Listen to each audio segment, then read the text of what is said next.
a varios matrimonios les he dicho, ¿por qué trabajas tanto? Es que los gastos de mis hijos, es que, y si sus hijos ya están grandes y siguen trabajando, ¿por qué trabajas tanto?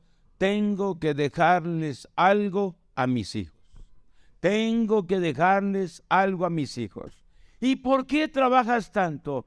Es que tengo que terminar de pagar la casa y algo les tengo que dejar a los hijos. ¿Y por qué tienes 2, 3 carros? ¿Por qué?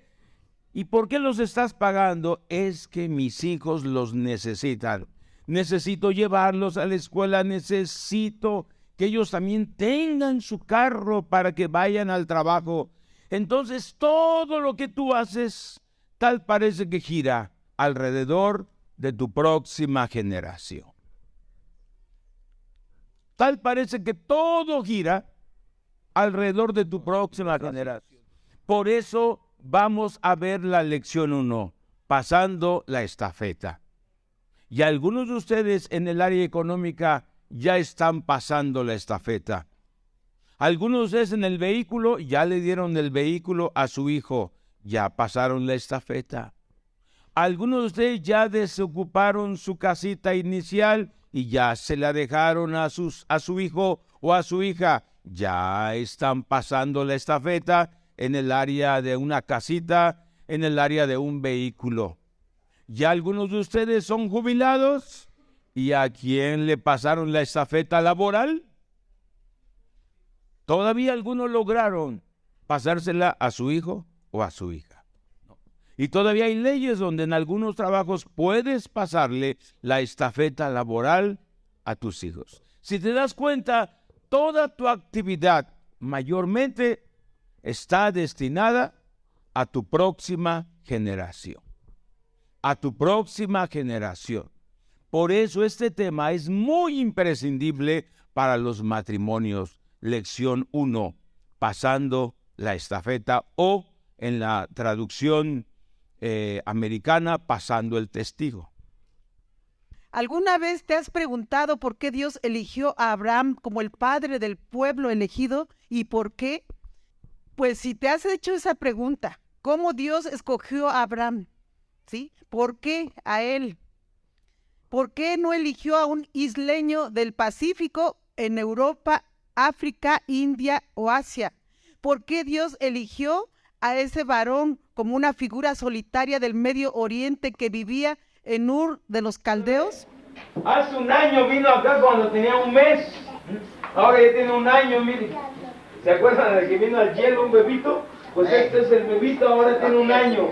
Se llama Edgar Shalom, ¿verdad? Ahora ya hasta camina, ya quiere correr y esos pies son para predicar el evangelio.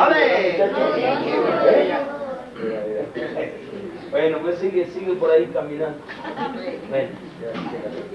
Padre Celestial, en esta mañana te damos gracias por traernos aquí al cielo, Santa María Peñones. Muchas gracias por traernos a este lugar, Chama, a la doctora Nora, a Delfina. Gracias, amado Padre Celestial.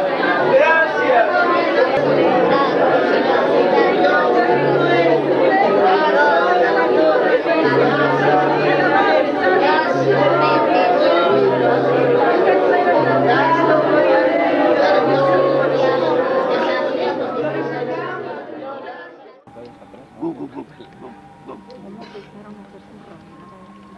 Qué bonito, mira.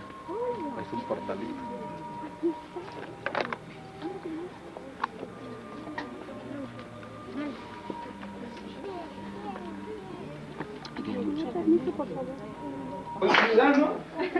Pozo Conejo, Yalala, Villalta, Oaxaca. Y nosotros venimos de Oaxaca. A ver, aquí está mi esposa, miren qué bueno que vino. Con ustedes venimos para estar conviviendo con ustedes, conviviendo. Yo quiero conocerlos, yo quiero pues estar juntos para alabar a Dios. Yo quiero que estemos juntos para alabar a Dios. Y con las hermanas vamos a tener un tiempo de estudio de la palabra de Dios. Vamos a consejos que Dios tiene a cada una, porque todas estamos aprendiendo, todas necesitamos aprender, todas las mujeres, para ser esa esposa o esa madre que Dios quiere que seamos. Pues veo que están separados.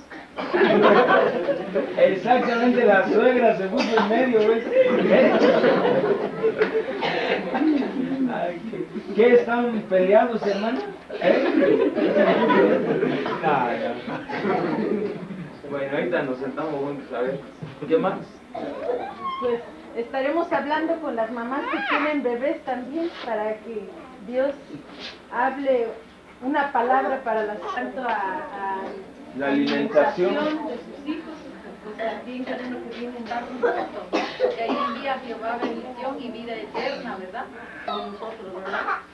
Y creemos que este es el día que hizo Jehová, nos gozaremos y nos alegraremos en él y vamos a aprender juntos también de sus palabras. Dios les bendiga. Las ancianas asimismo sean reverentes en su porte, no calumniadoras, no esclavas del vino, maestras del bien, que enseñen a las mujeres jóvenes a amar a sus maridos. Mira cómo la palabra de Dios nos manda a nosotras las mujeres a amar a nuestros maridos. Y dice que enseñen a las mujeres jóvenes a amar a sus maridos. Entonces, pues, quiere decir que si alguien puede enseñar cómo se debe amar un esposo, quiere decir que entonces podemos aprender a amar a nuestro esposo. No es fácil amar a nuestro esposo, ¿verdad? ¿Sí? No es fácil amar a nuestro esposo, pero porque hay muchas cosas, detalles que a veces vemos, ¿verdad?, en nuestros esposos. Arrugada, manchada, una novia triste, una novia cansada, fea. Él viene por una novia, una iglesia, el cuerpo de Cristo, preparado en santidad, sus vestiduras blancas, una iglesia gozosa, una iglesia, una novia fuerte, una novia llena del Espíritu Santo de Dios, ¿verdad? Eran sus maridos. Si no ven ejemplos, ¿verdad? Entonces Dios nos llama a que seamos ejemplos, que los que tenemos hijos, pues vamos a hacer un ejemplo a nuestras hijas, ¿sí? Dice la palabra de Dios, tal madre, tal la hija. Si tu hija ve que tú amas a tu esposo, ¿verdad?, tu hija va a amar y va a saber cómo amar a su esposo cuando se case, ¿verdad? Entonces, tenemos la responsabilidad tan grande de parte de Dios de aprender a amar a nuestro esposo. ¿Cómo vamos a amar a nuestro esposo? Pues ahora tiene que ser con el amor de Dios, ¿verdad? Ya no es con el amor del mundo, ¿verdad? El amor del mundo se acaba, el amor del mundo se termina. Nomás ya ven que la mujer ya no está bonita y ya la dejan. La mujer, yo estoy hablando a las mujeres, si ven que ya su esposo ya se puso un poquito ya, ¿verdad?, panzoncito, ya si se ven que su esposo ya no se peina, pues ya, como que ya no quieren abrazar al esposo, porque ya no se van, ¿verdad? Ya dicen, no, ya no le quiero dar un beso porque ya no se lava la boca, ¿sí? Pero tú vas a aprender a amar a tu esposo, le vas a ayudar, le vas a decir, vamos al río, vamos a bañarnos, ¿verdad? Vas a animar a tu esposo. Y el amor de Dios en nosotros es lo que va a mantener vivo nuestro matrimonio, ¿sí? En el mundo el amor de ellos acaba, pero el amor de Dios está escrito en 1 Corintios 13. El amor de Dios todo lo sufre, todo lo cree, todo lo soporta. El amor de Dios nunca deja de ser. El amor de Dios no busca lo suyo. El amor de Dios no se irrita, no es jactancioso. El amor de Dios no se goza de que le vaya mal. Y vas a ver al gobernador, al presidente de la República, cómo iría lo mejor presentado. Esta persona, Dios la levantó de la cama, ya puede caminar. Sin embargo, le ayudan a bajar para que vaya a consulta médica.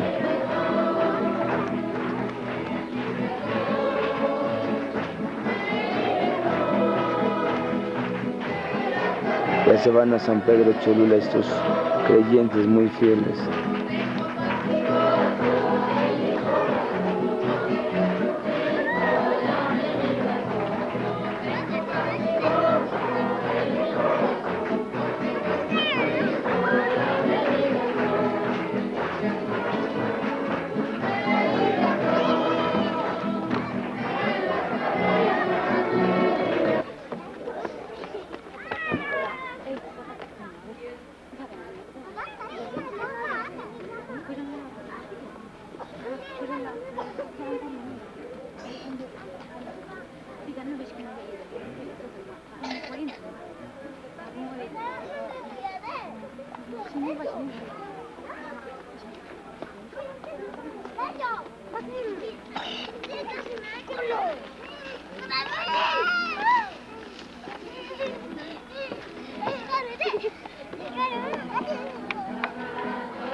Lo saqué ahorita de la bolsa.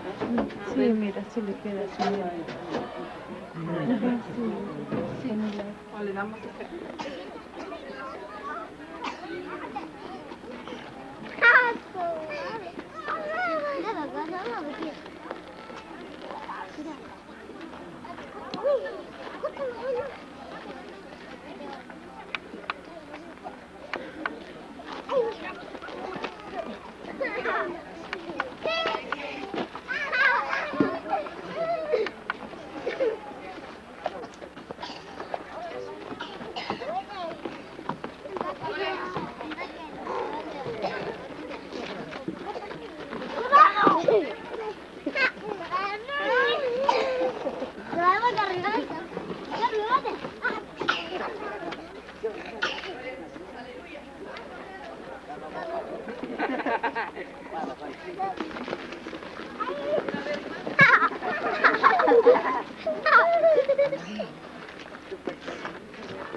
Pues ahora vamos a Génesis, por favor, abre tu Biblia, 18, 17 al 19, y leamos. Aquí yo ya tengo la cita en mi Biblia, y voy a leer con ustedes el verso 17 al 19. Dice, y Jehová dijo, ¿encubriré yo a Abraham lo que voy a hacer? Imagínate el Padre, el creador de todo el universo.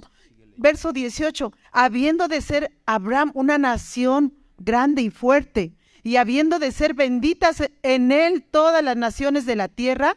Verso 19, porque yo sé, todos leamos, verso 19, porque yo sé que mandará a sus hijos y a su casa después de sí, que guarden el camino de Jehová, haciendo justicia y juicio, para que haga venir Jehová sobre Abraham lo que ha hablado acerca de él.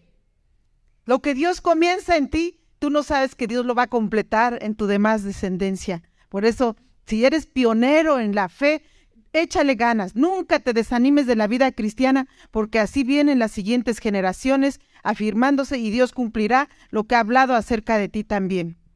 La frase, porque yo sé, dice Dios, porque yo sé en el verso número 19, porque yo sé.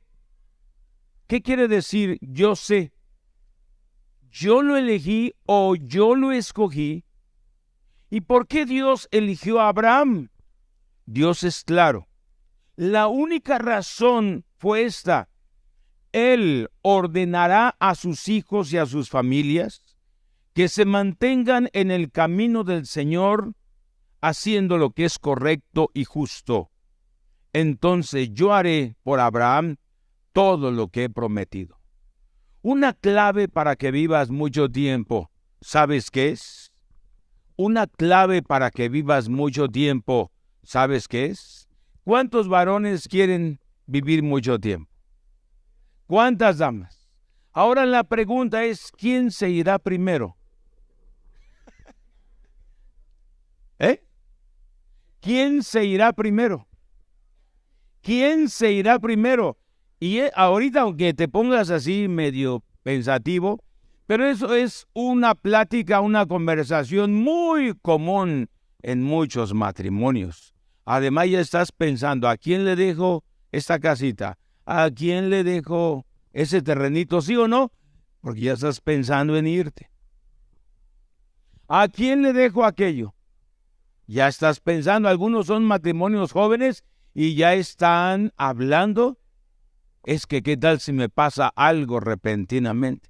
Es que, ¿qué tal? Ya ve, ya estás pensando en irte.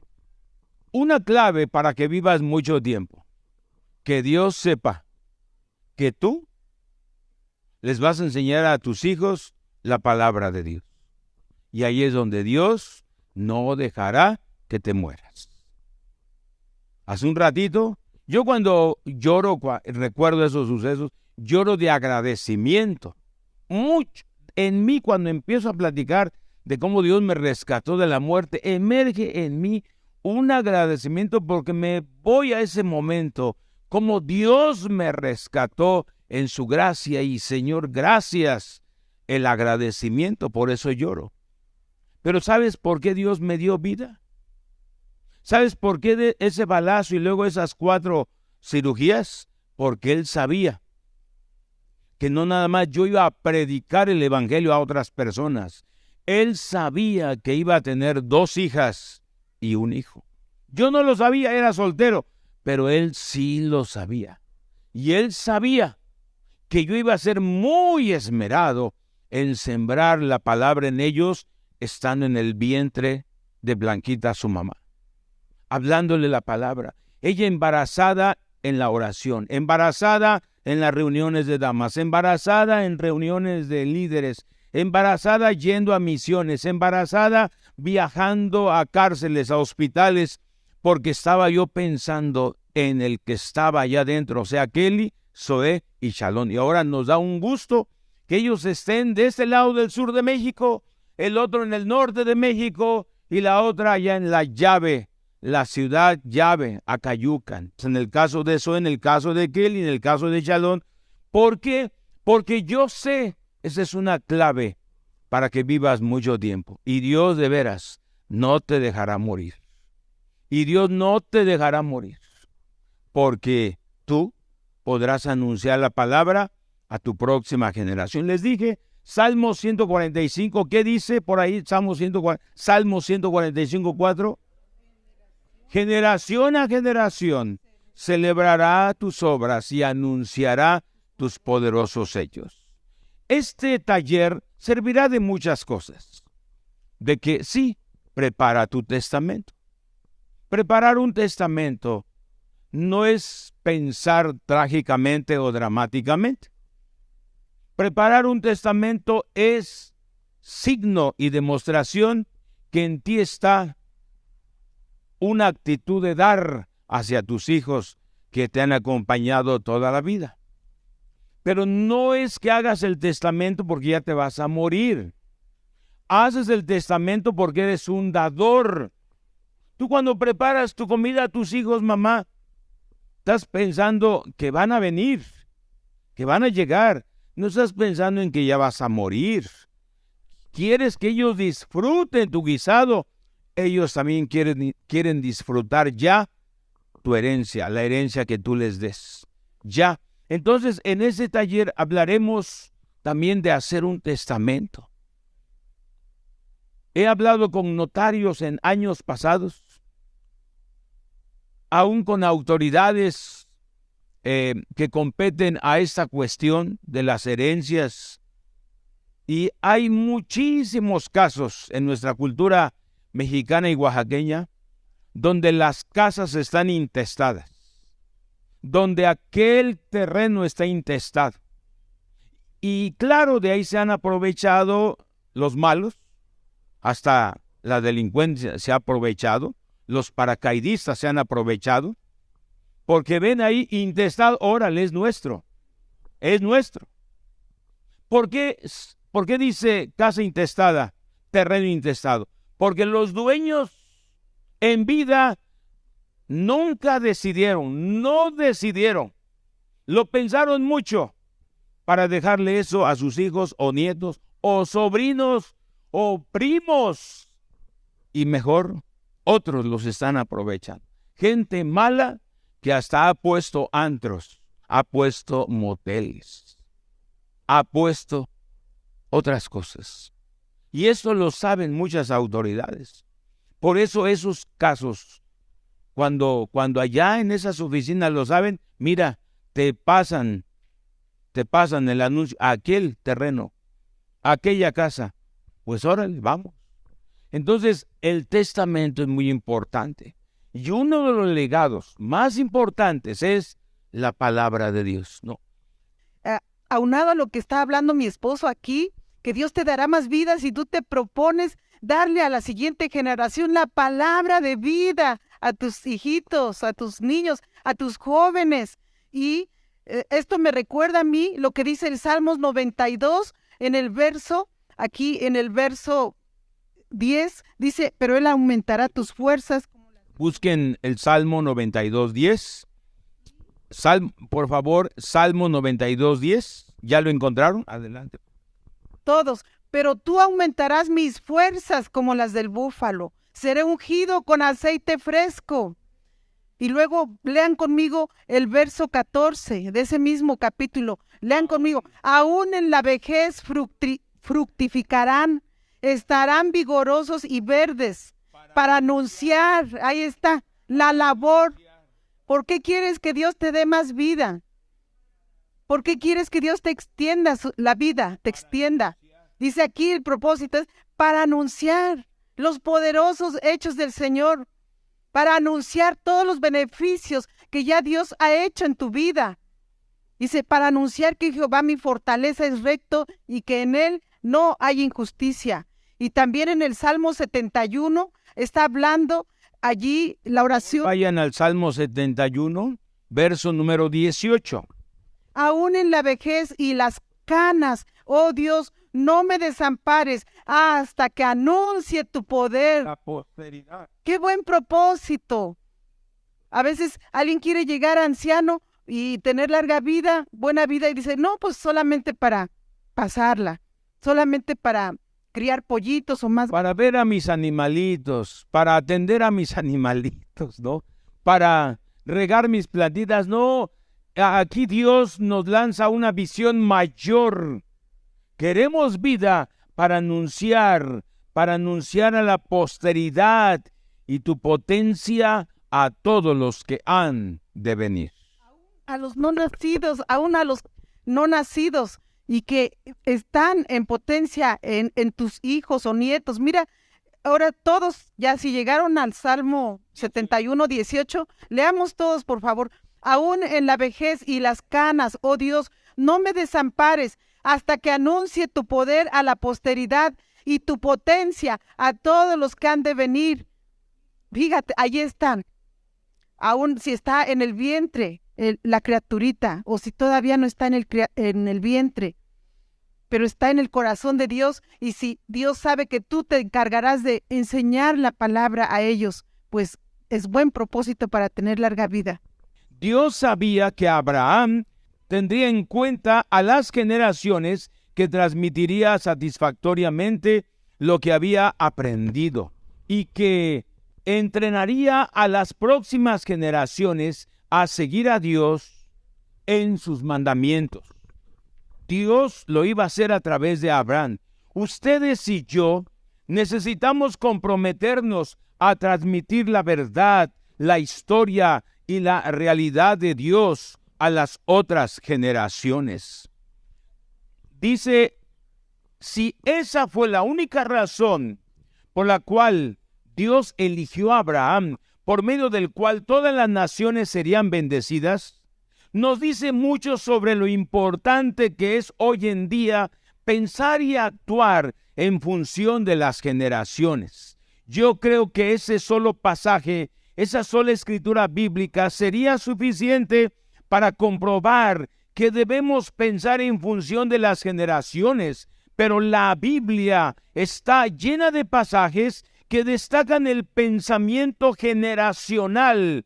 Ya lo decía la pastora, Dios de Abraham, Dios de Jacob, Dios de Isaac, Dios de David, etc. Dios tiene en mucha importancia a las generaciones, y de ahí el término patriarca, porque ese patriarca enseñó y transmitió a sus generaciones futuras su liderazgo, la influencia de su liderazgo. Déjenme mostrarles lo importante que es esto para Dios, comenzando con el rey David. Veamos el rey David y las generaciones.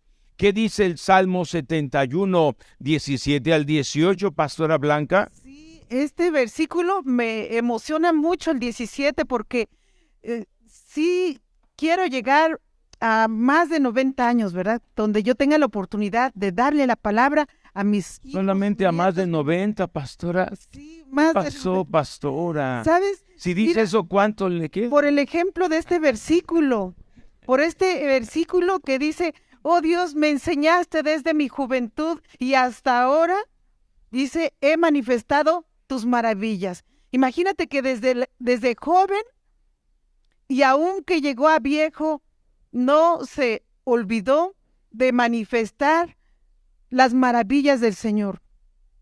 Entonces, cuando dice desde mi juventud, ¿qué edad tenía David cuando dijo esto? Ahora, ¿qué edad tendrás tú que te mantengas firme desde ahorita que llegaste a conocer la palabra hasta ese momento? ¿Sí? El rey David tenía mucho en cuenta a las generaciones.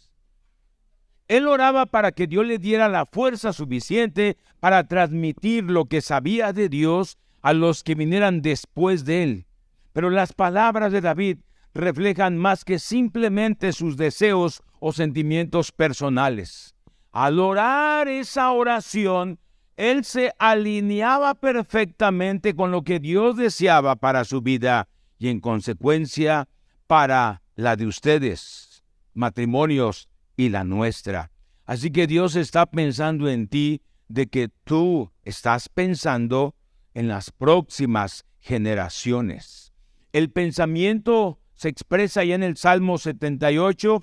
Ya mi esposa, la pastora Blanca, fue al Salmo 78 hace un ratito. Vamos otra vez, ahora del verso 1 al 7. Y aquí lo dice y lo expresa más enfáticamente. Adelante. Escucha, pueblo mío, mi ley. Inclina tu oído a las palabras de mi boca. Abriré mi boca en proverbios. Hablaré cosas escondidas desde tiempos antiguos. Las cuales hemos oído y entendido. Que nuestros padres nos las contaron. No las encubriremos. No las encubriremos a sus hijos, contando a la generación venidera las alabanzas del Señor y su potencia y las maravillas que hizo. Él estableció testimonio en Jacob y puso ley en Israel, la cual mandó a nuestros padres que la notificasen a sus hijos, para que lo sepa la generación venidera. Lee conmigo. Para que lo sepa la generación venidera y los hijos que nacerán y los que se levantarán lo cuenten a sus hijos, a fin de que pongan en Dios su confianza y no se olviden de las obras de Dios, que guarden sus mandamientos. Hay tarea. Normalmente los padres muchas veces son egocéntricos. Hijo, yo quiero que estudies esto. Hay muchos padres que dicen, mira, yo no pude ser doctor, ahora yo quiero que seas doctor. Hijo, yo quise ser arquitecto, pero mis papás no tenían el dinero, ahora yo quiero que tú seas arquitecto. Hijo, yo quise tener mi propio negocio, siempre anduve trabajando en muchos negocios de mocito. Ahora yo quiero que pongas un negocio. O sea, no te olvides lo que es ser egocéntrico, de lograr lo tuyo, de lograr lo tuyo. El mundo está lleno de muchos papás egocéntricos. Es más, hasta forzan a sus hijos a estudiar en tal lugar y tal carrera, o los forzan a trabajar desde muy chiquitos. Pero aquí, de generación en generación, vemos este salmo. Y no se olviden en el verso último, el verso 7, a fin de que pongan en Dios su confianza y no se olviden de las obras de Dios, que guarden sus mandamientos. Por eso los niños están allá, los jovencitos y jóvenes están allá, las mujeres victoriosas por acá, porque hay una encomienda para nosotros. No es una opción, es una encomienda enseñar la palabra. Miren, les queremos ser sinceros, no buscamos que esta iglesia crezca y crezca y crezca. No buscamos tener gente, no. No buscamos tener gente. Ya les he dicho, mi esposa y yo conocemos a muchísimos cristianos en esta ciudad y en este estado de Oaxaca. En casi todas las colonias conocemos las casas de cristianos. Conocemos sus centros de trabajo, sus negocios. Fácilmente yo podría invitarlos y aún convencerlos, vénganse conmigo. Nuestra función no es esa. Nuestra función es con los que vengan, con lo que Dios, a los que Dios puso en su corazón, el deseo de aprender de su palabra, enseñarles este tema, que piensen en su generación. Y estos talleres es para eso. A nosotros no estamos viendo, ¿qué tal si se va? Porque vamos a terminar a la 1, 2. El que tenga hambre va a querer y va a permanecer. El que no tiene hambre, o sea, es que no me interesa. No le interesa a la próxima generación. No le interesa a su próxima generación, generación en generación. Ahora sí se van a dar cuenta ustedes por qué tenemos esto acá. ¿Por qué no lo hemos quitado? Porque es un tema que no lo sabe la mayoría de cristianos. La mayoría de cristianos, casados y solteros, están pensando en el yo, en el egocentrismo. Yo quiero hacer una casa y esa casa se la dejo a mis hijos. O al final, en el último segundo en que Dios me dé vida, decidiré de quién es esa casa. Aún el egocentrismo se ve en una persona en agonía. Y ahí están los hijos y nietos, firme, agarran su mano del abuelo, del papá, y no quiere firmar. Por favor, firme, su huella o firme. Y murió sin dar, porque creció en el egocentrismo y murió egocéntricamente. ¿De quiénes fueron esos terrenos?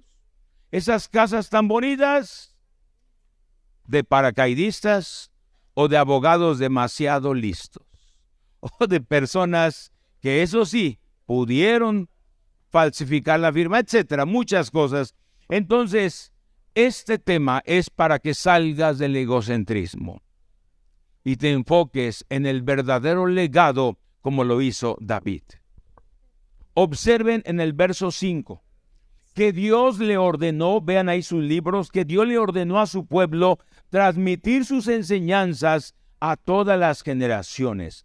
No era una opción para su pueblo entonces, ni tampoco es una opción para nosotros como su pueblo ahora. Si vamos a vivir una vida de obediencia a Dios, si vamos a vivir matrimonios, si vamos a vivir una vida de obediencia a Dios, debemos hacer que sea una prioridad enseñar y capacitar a las próximas generaciones sobre las obras de Dios. Si lo hacemos, mis amados hermanos, si lo hacemos, las próximas generaciones conocerán a Dios y confiarán en Él. Y mientras tú ves que ese legado está siendo de mucha bendición a tus hijos, nietos y bisnietos, tú en el cielo verás en la tierra y en el cielo Dios entregándote un galardón. Un galardón. Ven, siervo fiel. En lo poco has sido fiel, en lo mucho te pondré. Entra al gozo de tu Señor. ¿Cuántos de ustedes como varones y damas quieren escuchar esa graduación? Ven, buen siervo y fiel. En lo poco has sido fiel, en lo mucho te pondré. Y tú dirás, Señor, misión cumplida. Shalom, Kelly, Zoé, te sirven. Mis nietos te sirven. Mis bisnietos te sirven. Por eso desde muy chiquitos aprendimos esto. Estudiarán en casa. Estudiarán en casa. Estos Dios no me los dio para dárselos al mundo, ni prestados un minuto. Si Dios me dio a Kelly, a Zoé y a Shalom, para Dios, estudiarán en casa. Y es ahí que nuestros hijos, que no fue tan fácil, fíjense que el camino angosto no es un camino cómodo. El camino angosto no es un camino confortable. El camino angosto es muy angosto, donde tienes que avanzar, pero sabes que es el camino seguro, el camino angosto. Y enseñar a nuestros hijos en casa no es nada fácil. Es lo más difícil, el camino más angosto en la educación. Por eso muchos padres ven lo más fácil, los mando, los envío, los inscribo, porque es lo más fácil. Sin embargo, ¿por qué hubo esa convicción en nosotros? Por esto, de generación a generación. De generación en generación. Y aún así el enemigo quiso influir a nuestros hijos. Aún así. Y hemos comprobado que si los hubiéramos dejado un poquito a las manos de una educación laica, teísta, humanista, en un ambiente donde fácilmente podrían haberse encumbrado, lo vimos. Como en sus salones, eran líderes. Y cómo los niños los buscaban. Y cómo las invitaciones venían. Si los hubiéramos puesto desde muy chiquitos, ellos se hubieran desviado. Desde muy chiquitos ya hubieran sido líderes en muchas áreas o en determinadas áreas muy grandes. En la música, en la ideología, en otras religiones. De veras, líderes deportivos. ¿Quién iba para ser líder deportiva? Shalom iba para ser líder deportivo. Pero olvidarse de esto que está diciendo Dios.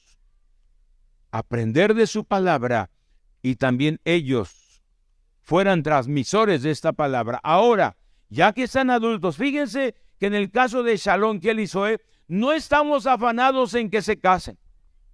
¿Cómo? Porque en el casamiento no tiene que ser cualquier persona si tenemos que cumplir esto. Imagínense un inconverso, una persona carnal, una persona que no es en el ministerio. ¿Seguirán como nosotros lo hicimos? No. Por eso el casarse no es nada fácil también. Por eso en mi caso y ella en su casa batallamos cuando éramos solteros. ¿Con quién me tengo que casar? Con una persona que tuviera el mismo espíritu que yo para fluir. Salmo 79:13, ¿no? Sí, lo puedo leer. Adelante. Dice, y nosotros, pueblo tuyo y ovejas de tu prado, te alabaremos para siempre. De generación en generación cantaremos tus alabanzas. Qué hermoso que no solamente el papá con la mamá, sino aún con sus hijos, ya están cultivando esos tiempos de alabanza a Dios en su casa. Y más cuando les enseñas a tus hijos que fueron creados para la alabanza y la gloria de Dios, que no fueron creados para estar meramente en un púlpito o en un escenario, sino que desde sus corazones conectados al corazón del Padre Celestial, para estar en esa amistad, en ese compañerismo, en esa gratitud, en esa alabanza a Dios. Entonces, aquí en este Hay una gran diferencia de querer que tu hijo sea un líder de alabanza a que sea un hombre que alabe a Dios en todo momento. Hay una gran diferencia. En Shalom, muchos talentos musicales en Kelly y en Zoé. Kelly sabe tocar violín, piano, guitarra, Shalom batería, guitarra, piano. Saben tocar varios instrumentos, pero aprendimos que ellos no iban a aprender música para estar en el grupo de alabanza. Aprendimos que no iban a aprender música para ser líderes de alabanza. Aprendieron música, como decía la pastora, para que alabaran a Dios en sus casas y en donde estuvieran. Que agarraran la guitarra, abrieran sus labios y alabar a Dios en la cocina, en el comedor, en la sala, en el vehículo, en el campo, debajo de un árbol, allí en su trabajo, en su escuela. De esa alabanza habla Dios. No habla de un grupo de alabanza o ser líder de alabanza, porque también a Shalom rápidamente lo pidieron para estar en la alabanza y lo pensamos. Y yo lo di con reservas, con muchas reservas, y estar ahí al tanto, no puedes todavía.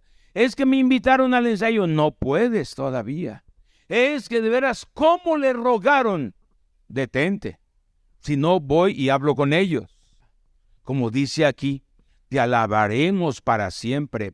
Un salón de la fama para las generaciones. Avancemos al otro punto, por favor. Un salón de la fama para las generaciones.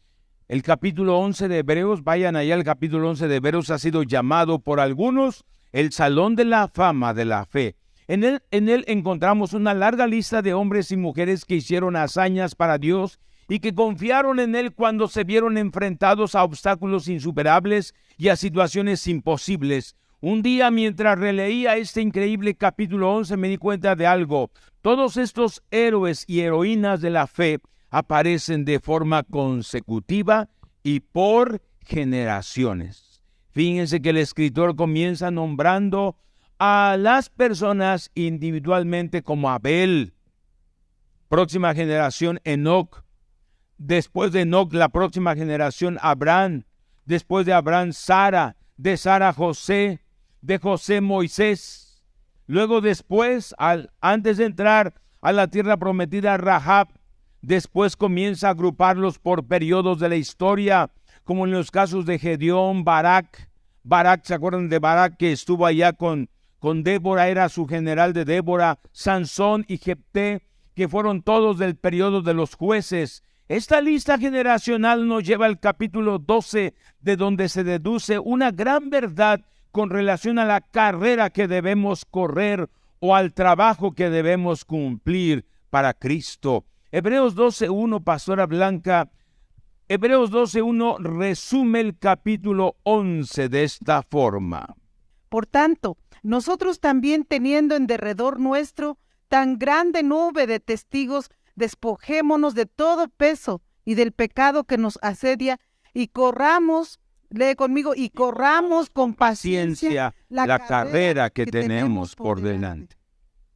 Al resumir el capítulo 11, el escritor de Hebreos utiliza la analogía de los Juegos Olímpicos del mundo antiguo cuando alienta a los creyentes. De hecho, la alusión a la gran multitud de testigos es una alusión a los Juegos, cuando un espectador aparece sentado en los asientos de arriba de un estadio. Cerca de la parte superior se dice que está sentado en las nubes.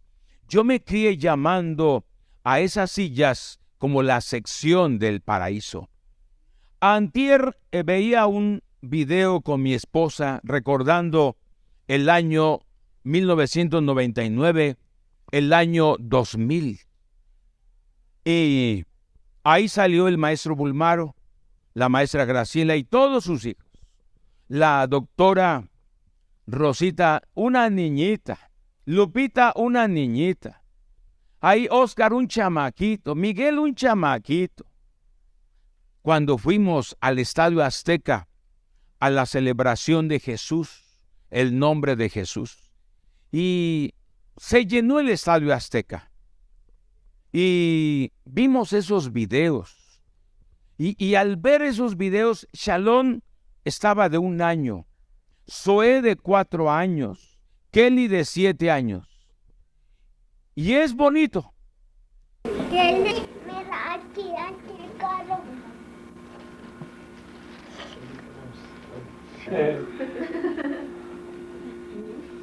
Sales de la tele, ¿eh?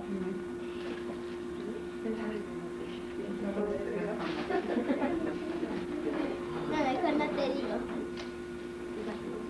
Aquí están todos los peregrinos de Oaxaca. Aquí está Chalón.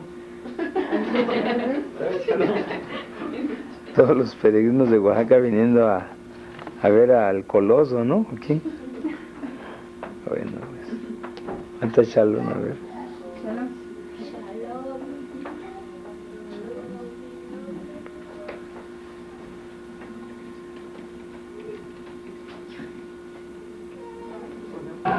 Aquí estamos en el Estadio Azteca. Esta es una gran fiesta cristiana. Miles y miles de personas aquí.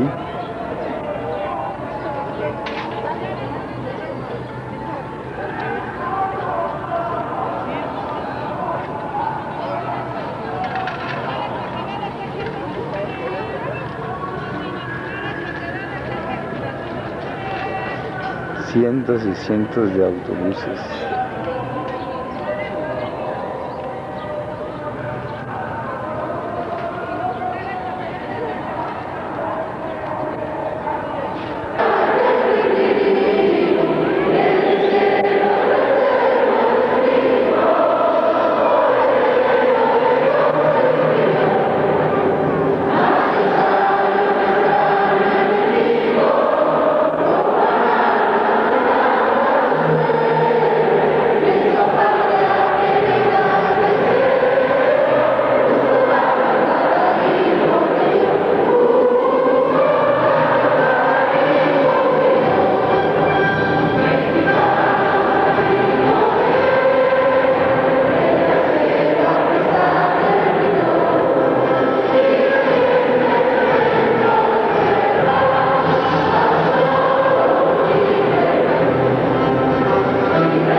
¿Qué te pareció estar aquí en el Estadio Azteca?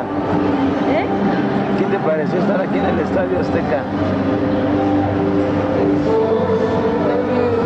Ojo no vio ni oído oyó. Lo que los profetas no pudieron ver, Dios me ha permitido ver. He visto la gloria de Dios en este lugar, en este tiempo. Vamos a empezar bien el milenio. Esta demostración de Dios es poder para poder reunir a su pueblo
nuestra generación, después de nosotros, ¿con qué le hizo? Ir al Estadio Azteca. No para ver un partido de fútbol de un América que lo golean 7-0, o un Cruz Azul que lo golean 9-0, no. Y ahí estar escuchando leperadas, ver a la gente que se emborracha, porque hoy en día los estadios de béisbol y de fútbol y otros son cantinas al aire libre. Cantinas al aire libre. Y según decimos es que voy con mis hijos a ver un buen partido, pero lo que oyen son puras groserías y ven que muchachas se emborrachan. Y ya ha habido violencia por esas situaciones, pero no lo dicen. El causante es el licor, esa cantina ambulante al aire libre. Pero qué hermoso es llevar a Kelly y a Zoe a presenciar el mover de Dios, el mover del Espíritu Santo en ese Estadio Azteca que estaba lleno a reventar. Y el himno nacional tan majestuoso se oyó con esas miles de voces cantando el himno nacional. Y se lo voy a pasar y va a estar en YouTube ese video. Y le vamos a poner de título: El diablo fue goleado. El diablo fue goleado. Y ver ahí a Kelly oyendo y mirando el mover de Dios. Y viendo a Zoe mirando. Eso es lo que Dios quiere. A nosotros nos gusta el deporte, muchísimo nos gusta el deporte, pero preferimos lo que Dios dice. La palabra a la próxima generación. La imagen que el escritor describe es la de los santos fieles. La imagen que el escritor describe es la de los santos fieles que después de haber servido a Dios en su generación, nos siguen alentando vivamente a medida que seguimos la carrera. La idea es que la carrera aún no ha terminado. Todavía estamos participando de la misma carrera que ellos estaban corriendo, porque es una carrera permanente. Cada generación completa su vuelta, pero eso no completa la carrera. Por el contrario, cada generación pasa la estafeta a la siguiente. Y para nosotros, ahora, para ti, para mí, para ustedes y nosotros, ahora es nuestro turno, ya que nos han pasado la estafeta. La carrera de la fe es una carrera de relevos. Jesucristo lo expresó en pocas palabras en Juan 4:38, cuando habló a sus discípulos acerca de su ministerio, y aquí es donde terminamos la primera parte de esa lección, y ya dentro de 8 días seguimos la segunda parte. Y prepárese, maestros Bulmaro y Garaciela, porque recordamos que nos llevó en esa camionetita azul. Un milagro que llegamos. Un gran... Yo la manejé, no hombre, solamente el maestro Bulmaro la puede manejar. Esa camionetita azul, ya usted que la agarré en la autopista y no, mejor maestro, agárrela usted otra vez, ¿no? Pero gracias por llevarnos a México y especialmente al Estadio Azteca. Adelante, Juan 4:38. Si están allí, ayúdenme a leer juntos. Dice, yo les he enviado a cegar lo que ustedes no labraron, otros labraron, y ustedes han entrado en sus labores. Así es. Ya se nos fue dada la palabra. Ahora, ¿qué vamos a hacer con lo que tenemos? ¿La vamos a pasar o nos vamos a quedar con esa palabra? Es todo. Ya queda en ti. Y aquí estamos para prepararlos, para alentarlos. No veas esto tan difícil, porque si es difícil empezar a hacer un testamento, si es difícil, ¿verdad, Rodrigo? Si es difícil, híjole, ¿a quién le dejo mi camioneta, mi coche, mi terreno 10x10 o 10x10 hectáreas, 10x10 metros? Si es difícil esa decisión, esto es más fácil, pasarles la palabra. Y no temas, no tengas miedo a la muerte, no tengas miedo que dejarás esta tierra, no tengas miedo, mejor ve pensando pasar la estafeta. Adelante, maestros, no, adelante.